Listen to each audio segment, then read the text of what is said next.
So guys, protection is always better than cure, no? So ato silang gitagaan og Coryza mga ka free range mga ka farmer. So ang gamit ito kay Coribac. So mana ang brand nga gamit ito sa Coryza vaccine.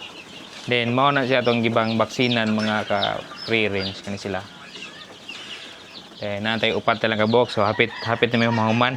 So ang technique na mo is butangan na mo og ulo sa syringe dire kay naguba man to ang vaccinator nya. Kuha na lang ari na dire magkuha nya ang katong sa vaccine, ang katong sa syringe didto lang siya sa kuan. Di lang to pakita ang syringe kay bawal man. So mao ni siya atong gibakunahan og Coryza mga farmer. So uba rin ako si Romeo.